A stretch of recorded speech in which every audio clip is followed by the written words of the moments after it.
Hi everyone, welcome to Tamil Keralam. അപ്പോൾ ഇത് കണ്ട, ഇത് പോത്തീസിൽ നിന്ന് കിട്ടിയ ചെമ്പരത്തിയാണ്. ഇപ്പോൾ ഒരുപാട് പൂക്കളുണ്ട്. ഞാൻ മഞ്ഞൾ വിളവെടുക്കാൻ വേണ്ടി ടെറസിൽ വന്നതാണ്. അപ്പോഴാണ് നോക്കിയപ്പം ഒരുപാട് പൂക്കളുണ്ട്. ഇപ്പം പൂക്കൾ ഒരുപാട് ഇടുന്നുണ്ട്.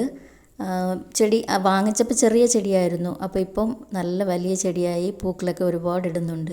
അപ്പോൾ നമുക്ക് മഞ്ഞൾ വിളവെടുക്കാം. ഞാൻ 2 ഗ്രോ ബാഗിലാണ് വെച്ചിട്ടുള്ളത് മഞ്ഞൾ. പക്ഷേ ഒന്നിൽ പൂ ഇട്ടിട്ടുണ്ട്, അതുകൊണ്ട് അത് എടുക്കുന്നില്ല. മറ്റേ ഈ ഗ്രോ ബാഗിലുള്ളത് മാത്രമാണ് ഞാൻ എടുക്കുന്നുണ്ട്. അങ്ങനെ പിഴുതെടുത്ത് നോക്കിയപ്പം പെട്ടെന്ന് എളുപ്പത്തിൽ വരുന്നില്ല. നല്ല സ്ട്രോങ് ആയിട്ടുണ്ട്. മണ്ണ് കുറച്ചേ ഉള്ളൂ, മണൽ കുറവായിട്ടേ ഇട്ടിട്ടുണ്ടായിരുന്നുള്ളൂ. പക്ഷേ ഇത് വരുന്നില്ല. കഴിഞ്ഞ പൊങ്കലിന് വാങ്ങിച്ചപ്പോൾ ഉള്ള കിഴങ്ങിൽ നിന്ന് ഒരു കഷ്ണം എടുത്ത് മണ്ണിൽ വെച്ചതാണ്. അങ്ങനെ 3 ഗ്രോ ബാഗിൽ വെച്ചിട്ടുണ്ടായിരുന്നു. ഇപ്പോൾ 2 ഗ്രോ ബാഗിൽ വളർന്നിട്ടുണ്ട്. 1 പട്ടുപോയി.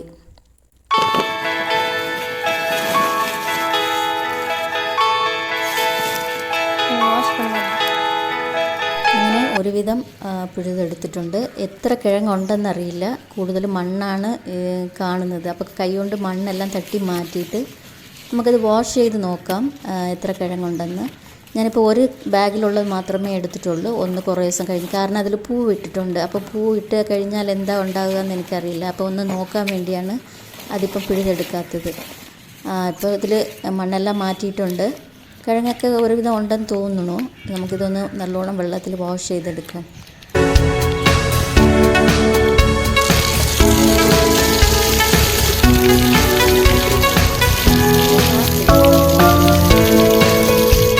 വാഷ് ചെയ്ത് നോക്കിയപ്പം ഒരുവിധം കിഴങ്ങുണ്ട്. ചെറിയ സൈസിലുള്ള കിഴങ്ങുകളാണ്. ഭയങ്കര ഹാപ്പി തോന്നുന്നുണ്ട്. കാരണം മഞ്ഞൾ ഞാൻ ഇതുവരെ വെച്ചിട്ടില്ല. ഇത് ആദ്യത്തെ ടൈമാണ്. കഴിഞ്ഞ പൊങ്കലിന് വാങ്ങിച്ചതിൽ നിന്ന് 1-2 കഷ്ണങ്ങൾ എടുത്ത് വെച്ചതിൽ നിന്നാണ് ഇത്രയും എനിക്ക് കിട്ടിയിട്ടുള്ളത്. അപ്പോൾ നമ്മളെ വീട്ടിൽ വിളവെടുക്കുമ്പം ഒരു ഹാപ്പി ഉണ്ടാവുമല്ലോ. ഇത് ഒരു ചെടിയിൽ നിന്ന് എടുത്തതിലാണ് ഇത്രയും കിഴങ്ങ്.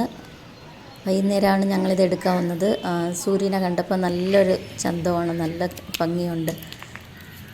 അപ്പോൾ ഞാൻ ഇതിൽ നിന്ന് 2 കഷ്ണം എടുത്ത് വീണ്ടും നട്ടുവയ്ക്കാൻ പോവുകയാണ്. ചെടിയോടുകൂടി തന്നെ ഇരിക്കുന്നുണ്ട്. അപ്പോൾ അതിൽ നിന്ന് ചെറിയ കിഴങ്ങൊക്കെ എടുത്ത് മാറ്റിയിട്ട് വീണ്ടും ആ ഗ്രോ ബാഗിൽ തന്നെ 2 ചെടിയും വെച്ച് നട്ടുവയ്ക്കാൻ പോവുകയാണ്. വളരുമെന്ന് തോന്നുന്നു.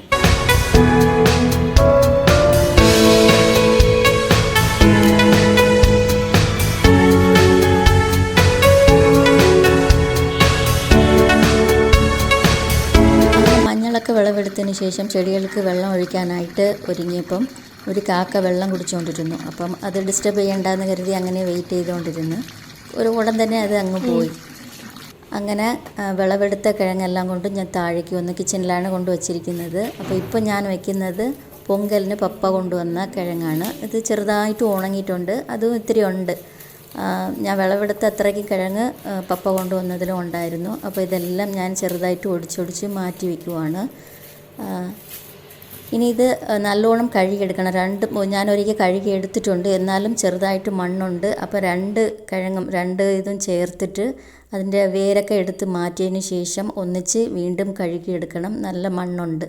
അപ്പോൾ കഴുകിയെടുത്തിട്ട് ചെറിയ കഷ്ണങ്ങളായിട്ട് മുറിച്ചെടുക്കണം. ഇപ്പോൾ അതിൻ്റെ വേരെല്ലാം പിഴുത് മാറ്റിയിട്ട് എല്ലാം ഒടിച്ച് മാറ്റിയിട്ട് കിഴങ്ങ് മാത്രം നല്ലോണം കഴുകിയെടുത്തിട്ടുണ്ട്. കാണുമ്പോൾ തന്നെ നല്ലൊരു മഞ്ഞ കളറല്ലേ.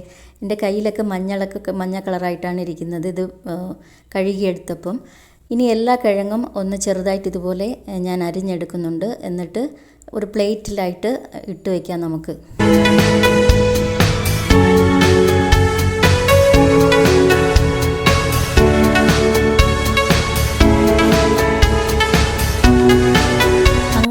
എല്ലാ മഞ്ഞളും അരിഞ്ഞു വെച്ചിട്ടുണ്ട്. ഇത് കാണുമ്പോൾ തന്നെ ഭംഗിയായിട്ടുണ്ട്.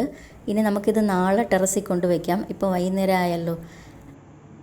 സമയം ഇപ്പോൾ ഒരു 7 മണിയൊക്കെ ആയിട്ടുണ്ട്. അടുത്തതായിട്ട് ഡിന്നർ ഉണ്ടാക്കാൻ വേണ്ടി ഞാൻ റെഡി ആയിട്ടുണ്ട്. കുറച്ച് ചപ്പാത്തി മാവ് റെഡിയാക്കിയിട്ടുണ്ട് ചപ്പാത്തി ഇടാൻ വേണ്ടി. അതുപോലെ കുറച്ച് ചിക്കൻ ഉണ്ടായിരുന്നു. അപ്പോൾ ഇന്ന് സൈഡ് ഡിഷായിട്ട് ചിക്കൻ ഗ്രേവി ഉണ്ടാക്കാമെന്ന് വെച്ചു. അതെടുത്ത് വെച്ചിട്ടുണ്ട്. അതുപോലെ അടുപ്പത്ത് ഒരു കുക്കർ വെച്ചിട്ടുണ്ട്. അതിൽ കുറച്ച് വെളിച്ചെണ്ണ ചേർത്ത് കൊടുത്തിട്ടുണ്ട്. ഇത് പെട്ടെന്ന് വെക്കാൻ പറ്റുന്ന ഒരു ചിക്കൻ കറിയാണ്. 10-15 മിനിറ്റ് കൊണ്ട് നമുക്ക് പെട്ടെന്ന് റെഡിയാക്കാം. ചപ്പാത്തി ഒരു സൈഡിൽ റെഡിയാകുന്ന സമയത്ത് കൊണ്ട് തന്നെ നമുക്ക് പെട്ടെന്ന് കൂടുതൽ വയറ്റിയൊന്നും കൊടുക്കണ്ട. പെട്ടെന്ന് റെഡിയാക്കാൻ പറ്റുന്ന ഒരു കറിയാണ്. അപ്പോൾ ഞാൻ കുറച്ച് ചിക്കനെ എടുത്തു വെച്ചിട്ടുണ്ടായിരുന്നുള്ളൂ. 2 തക്കാളി അരിഞ്ഞ് വെച്ചത്, നീളത്തിലരിഞ്ഞത്, അതുപോലെ 2 സവാള നീളത്തിലരിഞ്ഞത്, കുറച്ച് ഇഞ്ചി വെളുത്തുള്ളി തല്ലി വെച്ചത്, അതും കൂടി ചേർത്ത് കൊടുക്കുന്നുണ്ട്. ഇഞ്ചി വെളുത്തുള്ളി പേസ്റ്റ് നേരത്തെ ഉണ്ടാക്കി വെച്ചത് തീർന്നുപോയി, അതുകൊണ്ട് തല്ലിയാണ് ചേർത്ത് കൊടുത്തത്. ഇനി 2 സ്പൂണ് മുളക് പൊടി, അതുപോലെ 2 സ്പൂണ് മല്ലിപ്പൊടി, 1 സ്പൂണ് ഗരം മസാല, പിന്നെ ആവശ്യത്തിന് മഞ്ഞൾപ്പൊടി, ഇതെല്ലാം കൂടി ചേർത്തിട്ട് നല്ലോണം, കുറച്ച് ഉപ്പ്, ആവശ്യത്തിനുള്ള ഉപ്പ്, ഇതെല്ലാം കൂടി ഒന്ന് ചേർത്തിട്ട് നമുക്ക് നല്ലോണം മിക്സാക്കി കൊടുക്കണം. കൈ കൊണ്ട് തന്നെ നല്ലോണം നവടി കൊടുക്കണം. സവാളയും തക്കാളിയും ചിക്കൻ എല്ലാം കൂടി നല്ലോണം മിക്സ് ആവണം. അത്രയ്ക്ക് നമുക്ക് നല്ലോണം കൈ കൊണ്ട് തന്നെ ഇങ്ങനെ നന്നായിട്ട് നമുക്ക് നവടി കൊടുത്താൽ മതി. ഒരു 2-3 മിനിറ്റ് ഇങ്ങനെ ചെയ്തിട്ട് പിന്നെ ഇത് നമുക്ക് കുക്കറിലേക്ക് മാറ്റിയിട്ട് ഒരു 2-3 മിനിറ്റ് വഴറ്റി കൊടുക്കാം. കുക്കറിൽ ഞാൻ നേരത്തെ എണ്ണ ഒഴിച്ചിട്ടുണ്ട്. എണ്ണ നല്ല ചൂടിലുണ്ട്. ഇപ്പോൾ അതിൽ കുറച്ച് രമ്പ ഇലയും കുറച്ച് കരിവേപ്പിലയും ചേർക്കുന്നുണ്ട്. അതുപോലെ ഹോൾ സ്പൈസസ്, പട്ട, ഗ്രാമ്പു, ഏലമൊക്കെ എടുത്ത് വെച്ചിട്ടുണ്ടായിരുന്നു, അതും ചേർത്ത് കൊടുത്തിട്ടുണ്ട്. ഇത് ഇച്ചിരി പൊരിഞ്ഞ് കിട്ടിയതിന് ശേഷം നമ്മൾ മിക്സാക്കി വെച്ചിരിക്കുന്നില്ലേ ചിക്കനൊക്കെ, അതൊന്ന് ഇത് നമുക്ക് ചേർത്ത് കൊടുക്കാം. ചേർത്ത് കൊടുത്തിട്ട് 2-3 മിനിറ്റ് നമുക്ക് വഴറ്റി കൊടുത്താൽ മതി. അല്ലാതെയൊക്കെ നമ്മൾ ചെയ്യുമ്പം സവോളയൊക്കെ നല്ലോണം വഴണ്ട് കിട്ടുന്നത് വരെ വഴറ്റിയിട്ട് പിന്നെ തക്കാളി വഴറ്റിയിട്ട് അങ്ങനെ ഒരുപാട് സമയം എടുക്കുമല്ലോ. ഇത് 10-15 മിനിറ്റിൽ തന്നെ സംഭവം ക്ലിയർ ആവും. ഇങ്ങനെ വഴറ്റിയതിന് ശേഷം ആവശ്യത്തിന് വെള്ളം ചേർത്ത് കൊടുക്കുവാണ്. ഞാൻ ഒരു 1.5 കപ്പോളം വെള്ളം ചേർത്തിട്ട് നല്ലോണം ഇളക്കി കൊടുത്തിട്ട് കുക്കർ അടപ്പിട്ടിട്ടുണ്ട്. കുക്കർ മൂടിയതിന് ശേഷം വെയിറ്റ് ഇട്ട് കൊടുത്തിട്ട് 2 വിസിൽ വരുന്നത് വരെ നമുക്ക് വച്ചിരുന്നാൽ മതി. മീഡിയമിലാണ് ഫ്ലെയിം വെച്ചിരിക്കുന്നത്. പിന്നെ 2 വിസിൽ വന്നതിന് ശേഷം നമുക്ക് സ്വിച്ച് ഓഫ് ആക്കി കൊടുക്കാം. ചിക്കൻ റെഡിയാകുന്ന സമയത്തിനുള്ളിൽ തന്നെ നമുക്ക് ചപ്പാത്തിയും റെഡിയാക്കി എടുക്കാം. രണ്ടും കൂടി 10-15 മിനിറ്റിൽ റെഡിയാക്കി എടുക്കാം. അങ്ങനെ കറിയും റെഡിയായി, ചപ്പാത്തിയും ഞാൻ റെഡിയാക്കിയിട്ടുണ്ട്. കറിയിൽ കുറച്ച് കരിവേപ്പില ഞാൻ ഇട്ട് കൊടുക്കുന്നുണ്ട്, നല്ല മണം ഉണ്ടാവും. ഇങ്ങനെ അവസാനം കരിവേപ്പില ഇടുമ്പം ഒരു പ്രത്യേകമായിട്ടൊരു മണം ഉണ്ടാവും. അപ്പോൾ ഞാനിതിന് സ്റ്റൗ ഓഫാക്കി കൊടുക്കുന്നുണ്ട്. നമുക്ക് ഗ്രേവി ഇത് കുറച്ചുകൂടി തിക്നെസ് വേണമെങ്കിൽ കുറച്ച് തേങ്ങ അരച്ച് ചേർത്ത് കൊടുക്കാം, അപ്പം തിക്നെസ് ഉണ്ടാകും. പക്ഷെ ഞാൻ ഇന്ന് തേങ്ങ ഒന്നും അരച്ച് ചേർത്തിട്ടില്ല. അങ്ങനെ ഡിന്നറിൻ്റെ പണിയൊക്കെ കഴിഞ്ഞതോടെ കൈയോടെ തന്നെ കിച്ചണെല്ലാം ക്ലീൻ ആക്കാനായിട്ട് ഇറങ്ങിയിട്ടുണ്ട്.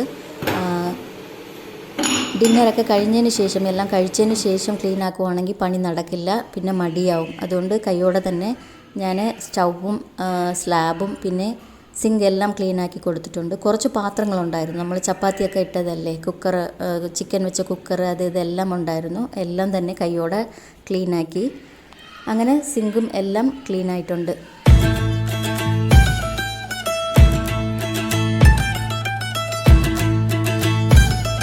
അങ്ങനെ പിറ്റേന്ന് കാലത്തായി ആദ്യം തന്നെ ഒരു കപ്പ് ചായയുമായിട്ട് ടെറസിലേക്ക് കയറി.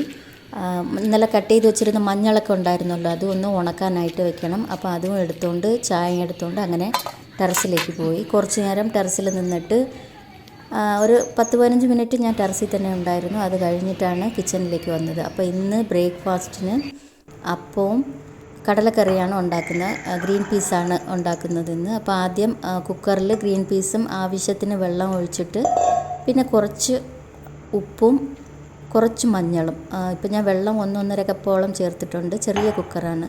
അപ്പോൾ ഇതിൽ കുറച്ച് ഉപ്പ് ചേർക്കുന്നുണ്ട് ആവശ്യത്തിന്, അതുപോലെ കുറച്ച് മഞ്ഞളും ചേർത്തിട്ട് 2-3 വിസിൽ വരുന്നത് വരെ നമുക്ക് ഇതൊന്ന് വേവിച്ചെടുക്കാം. അത് കഴിഞ്ഞിട്ട് ഇതിനുള്ള മസാല റെഡിയാക്കണം. അതായത് സവാളയും തക്കാളിയൊക്കെ വഴറ്റി കൊടുക്കണം. ആദ്യം കടല ഒന്ന് വെന്ത് കിട്ടിട്ട്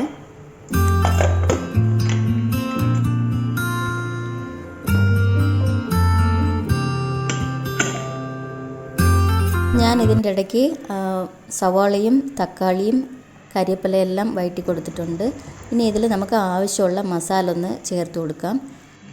എരിവിനനുസരിച്ച് മുളക് പൊടി ചേർക്കാം. ഞാൻ 2 സ്പൂൺ മുളക് പൊടി ചേർക്കുന്നുണ്ട്. അതുപോലെ 2 സ്പൂണ് മല്ലിപ്പൊടിയും ചേർക്കുന്നുണ്ട്. കുറച്ച് ഗരം മസാല, 1 ടീസ്പൂണോളം ഗരം മസാല, പിന്നെ കുറച്ച് മഞ്ഞൾപ്പൊടിയും ചേർത്തിട്ടുണ്ട്. ഇതിൻ്റെ ഇടയ്ക്ക് ഞാനിതിൽ ഇഞ്ചി വെളുത്തുള്ളി പേസ്റ്റും ചേർത്ത് കൊടുത്തിട്ടുണ്ടായിരുന്നു.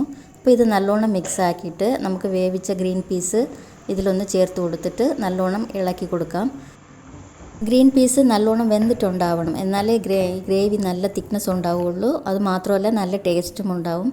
അപ്പോൾ ഞാൻ കണക്കിന് ഇന്ന് വേവിച്ചിട്ടുണ്ട്. അപ്പോൾ കുറച്ച് വെള്ളം കൂടി ചേർത്തിട്ട് ഒന്ന് തിളപ്പിക്കാം. ഇത് നല്ലോണം തിളച്ച് ഒന്ന് കുറുകി വരുമ്പം ഗ്രേവി കറക്റ്റ് പരുവത്തിലുണ്ടാവും. അപ്പം അവസാനം ഞാൻ കുറച്ച് മല്ലിയില ചേർത്ത് കൊടുക്കുവാണ്. ഇത് കഴിഞ്ഞിട്ട് നമുക്ക് ഒരു സ്പൂണ് ശർക്കര ചേർത്ത് കൊടുക്കുവാണ്. ഇത് ഓപ്ഷണലാണ്, ഇത് ആവശ്യമുണ്ടെങ്കിൽ മാത്രം നമുക്ക് ചേർത്ത് കൊടുത്താൽ മതി. പക്ഷേ ചേർത്ത് കൊടുക്കുമ്പം ഒരു ഡിഫറെൻ്റ് ആയിട്ടുള്ള ഒരു ടേസ്റ്റ് കിട്ടും കടലക്കറിക്ക്. ഞാൻ എപ്പം കടലക്കറി ഉണ്ടാക്കിയാലും അവസാനം ഇങ്ങനെ ഒരു സ്പൂൺ ശർക്കര ചേർത്ത് കൊടുക്കാറുണ്ട്. അപ്പോൾ നല്ലൊരു ടേസ്റ്റ് ഉണ്ടാവും കറിക്ക്. അങ്ങനെ ഗ്രീൻ പീസ് കറി റെഡി ആയിട്ടുണ്ട്. പൊതുവെ കടലക്കറിയൊക്കെ കുറച്ച് സമയം കൂടുന്തോറും കുറച്ചുകൂടി തിക്കാവും. ഈ കറിക്ക് തേങ്ങ അരച്ചോ അല്ല തേങ്ങാപ്പാൽ അങ്ങനെ ഒന്നും ചേർക്കണ്ട, ഇത്രയും ചെയ്താൽ മതി. കുറച്ചുകൂടി തിക്നെസ് വേണമെങ്കിൽ നമ്മൾ വേവിച്ച കടല ഒന്ന് കുറച്ചെടുത്ത് മിക്സിയിൽ അടിച്ചിട്ട് അതൊന്ന് ചേർത്ത് കൊടുക്കാം. അപ്പം കുറച്ച് തിക്നെസ്സും ഉണ്ടാവും, കുറച്ചുകൂടി ഡിഫറെൻ്റ് ആയിട്ടുള്ള ഒരു ടേസ്റ്റും ഉണ്ടാവും. അങ്ങനെ കടലക്കറി റെഡിയായി, അപ്പവും റെഡിയായി.